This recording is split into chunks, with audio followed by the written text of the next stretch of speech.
Hello student, welcome to my YouTube channel base of education मंत्रालय। Student, आज की इस वीडियो में हम करने वाले क्लास 8 की असेसमेंट वर्कशीट नंबर 7 यानी कि आकलन कार्यपत्रक नंबर 7 जो कि विषय सामाजिक विज्ञान से संबंधित है। ये जो हमारी वर्कशीट है 15/11/2021 की वर्कशीट है। तो प्यारे बच्चों, इस वर्कशीट को कंप्लीट करके अपने टीचर से चेक कराइए, क्योंकि इस वर्कशीट के आपको नंबर दिए जाएंगे, इसलिए इस वर्कशीट को ज़रूर करें। तो चलिए हम शुरू करते हैं। पहला क्वेश्चन हमारा है कि 2015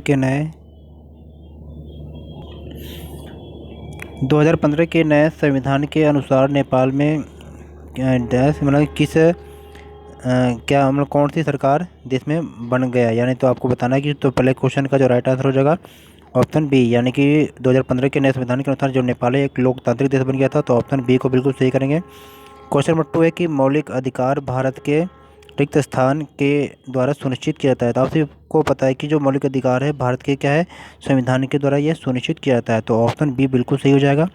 क्वेश्चन थर्ड क्या कर रहा है कि भारत में तीसरे स्तर की सरकार कहा जाता है। तो प्यारे बच्चों, आप सभी जानते हैं कि भारत में है तीसरे स्तर की जो सरकार होती है उसे पंचायती राज के नाम से जानते हैं। तो क्वेश्चन थर्ड का जो राइट आंसर ऑप्शन ए हो जाएगा। तो सरकार 3 स्तरों में काम करती है, ये सभी आप लोग जानते हैं कि केंद्र स्तर पर और राज्य स्तर और ये स्थानीय स्तर पर। तो क्वेश्चन नंबर 4 है कि कानूनों को लागू करने और शासन चलाने की जो जिम्मेदारी है किसकी है। तो प्यारे बच्चों, हम जानते हैं कि कानूनों को लागू करने और शासन चलाने की जो जिम्मेदारी होती है कार्यपालिका की होती है। क्वेश्चन नंबर 4 का राइट आंसर ऑप्शन ए। और विधायिका का काम क्या होता है, कानून बनाना।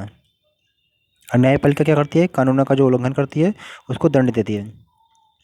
क्वेश्चन नंबर 5 है कि निम्नलिखित में से किसे भारतीय संविधान की आत्मा भी कहा जाता है। तो प्यारे बच्चों, आप सभी जानते हैं कि जो भारतीय संविधान की जो आत्मा है ये मौलिक अधिकार को कहा जाता है। तो क्वेश्चन नंबर 5 का राइट आंसर ऑप्शन डी।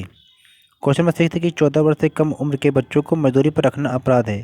तो ये किस मौलिक अधिकार के द्वारा घोषित किया गया है। तो प्यारे बच्चों, आप सभी जानते हैं कि 14 वर्ष से कम उम्र के बच्चों को मजदूरी पर रखना ये अपराध है, और यह शोषण के विरुद्ध के अधिकार के अंतर्गत आते हैं। तो क्वेश्चन नंबर 6 का राइट आंसर ऑप्शन सी हो जाएगा। क्वेश्चन 7 क्या कह रहा है कि कौन सा मौलिक अधिकार नागरिकों को राज्य द्वारा उनके किसी मौलिक अधिकारों के उल्लंघन की स्थिति में अदालत जाने का अधिकार देता है। तो प्यारे बच्चों, आप सभी जानते हैं कि क्वेश्चन नंबर जो 7 है इसका राइट आंसर ऑप्शन डी हो जाएगा, यानी कि संवैधानिक उपचारों के अधिकार, यानी कि जो आपका 6 मौलिक अधिकार है संवैधानिक उपचारों का अधिकार। तो इस मौलिक अधिकार के अंतर्गत आप क्या करते हैं कि न्यायालय में जा सकते हैं अगर कोई भी राज्य आपके मौलिक अधिकारों का उल्लंघन करता है। तो क्वेश्चन नंबर 7 का right answer option D. Question number 8, वह राज्य जो किसी भी धर्म को राजकीय धर्म के रूप में बढ़ावा नहीं देता है कहलाता है। तो ये क्या कहलाता है। तो क्वेश्चन नंबर जो 8 है इसका राइट आंसर होता है धर्मनिरपेक्षता, यानी कि धर्मनिरपेक्षता के अंतर्गत क्या है, राज्य किसी भी धर्म को बढ़ावा नहीं देता, यानी कि कोई भी व्यक्ति कोई भी धर्म अपनाने के लिए स्वतंत्र होता है।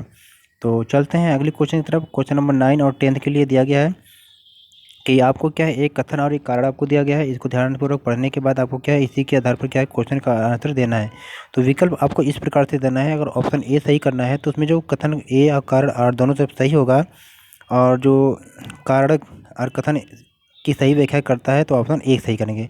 बी कब करना है आपको, जब कथन ए और कारण आर दोनों सत्य सही है लेकिन कारण आर जो है कथन ए की सही व्याख्या नहीं करेगा, तो आपको क्या करना है, आपको ऑप्शन बी देना है। सी कब करना है कि जब कथन ए सही है जबकि कारण आर गलत है, तो आपको क्या ऑप्शन सी सही करना है। डी कब करना है जब कथन ए गलत है जबकि कारण आर सही है, तो आपको क्या करना है, ऑप्शन डी सही करना है। क्वेश्चन नंबर 9 को देखते हैं कि भारत एक धर्मनिरपेक्ष राज्य है। तो इसे राज्य कहिए या देश कहिए, तो यहाँ पर देश भी लिख लीजिए, यानी कि भारत एक क्या है, धर्मनिरपेक्ष देश भी है या राज्य है। तो ये कथन क्या है, सत्य हो गया है। और कारण क्या है कि भारतीय राज्य किसी एक धर्म को राज्य के रूप में बढ़ावा नहीं देता। तो ये भी बिल्कुल सही है। इस हिसाब से अगर देखा जाए तो क्वेश्चन नंबर 9 का राइट आंसर ऑप्शन ए बिल्कुल सही हो जाएगा। क्वेश्चन नंबर 10 है कि कथन है कि भारत एक लोकतांत्रिक राज्य है। तो ये बिल्कुल सही है, राज्य कहिए या देश कहिए। और कारण क्या है कि लोग क्या शासन चलाने के लिए अपने प्रतिनिधियों को चुनते हैं। तो ये भी बिल्कुल सही है कि लोग क्या है, शासन चलाने के लिए अपने प्रतिनिधियों को चुनते हैं। तो इसलिए भी क्वेश्चन नंबर 10 का राइट आंसर ऑप्शन ए हो जाएगा। तो प्यारे बच्चों, ये थी हमारी असेसमेंट वर्कशीट क्लास नंबर 8 की। तो प्लीज़ ये वीडियो को लाइक और शेयर जरूर करें। आज चैनल पर नए तो चैनल को सब्सक्राइब करें। Okay, take care, good bye बच्चों, फिर मिलते हैं एक नई वीडियो के साथ।